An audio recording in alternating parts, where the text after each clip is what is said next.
Did you know that one of the true reasons companies often go out of business has nothing to do with the outside environment and everything to do with the mental wellness and mental health of the founder who is at the top of that?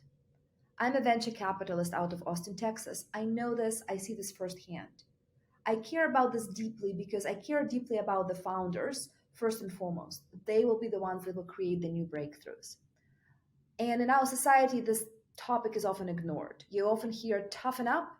Well, I tell you this, people I work with are plenty tough, and yet they face burnout. They have to consistently show up and take care of their mental wellness. And I want to come and talk today about three forms I see most often and what you might be able to do about them. I see often the physical burnout. You're working 80-hour work weeks, you're just too tired. I see the pressure burnout, and God, talk about pressure. The economics, the COVID, the labor shortage, the expenses, list goes on, and you're on the hook for all of it. And the relationship burnout. When you're all in your company, you may ignore your most important relationships, and then you're all alone, you're lonely.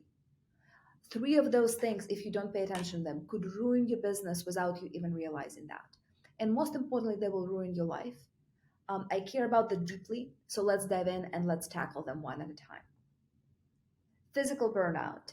Almost every startup founder at some point in his or her life will face it. How will you know you're there? You're lethargic, you're not thinking as clearly, you're snipping at your colleagues.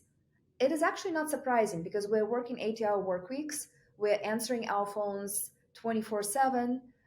There are always a multitude of priorities at us and multiple people to whom we need to deliver. It is really not surprising, but it's not inevitable.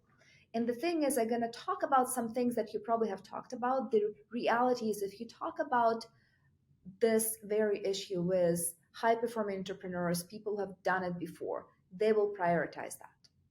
Think about it.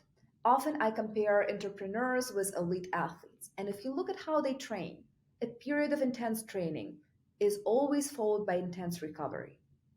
And entrepreneurs, we often think we're invincible. So let's get back to basics. The first one is sleep.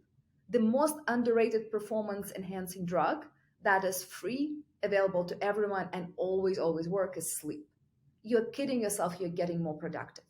Yes, occasionally you will fall an overnighter, but if you're doing it again, you're compromising your productivity, your creativity, and your good judgment. And your company and your customers need that.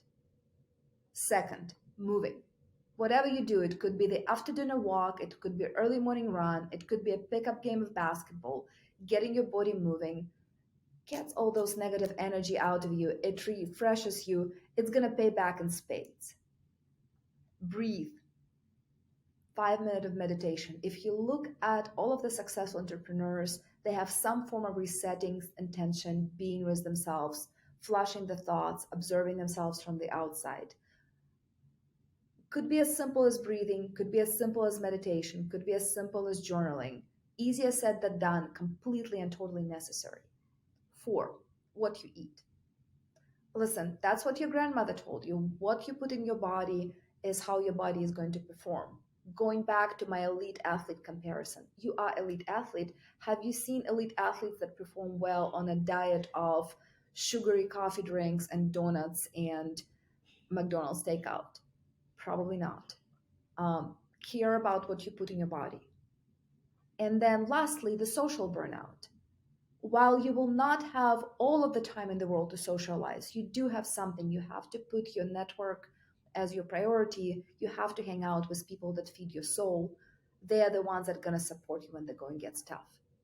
These are not new, but they are as important as anything else you do as a startup founder, entrepreneur.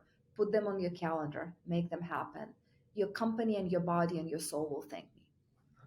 In conclusion, taking care of your mental wellness, preventing the burnout, investing in your relationship is good for your soul, it's good for your business, it's good for the people that you're surrounded with.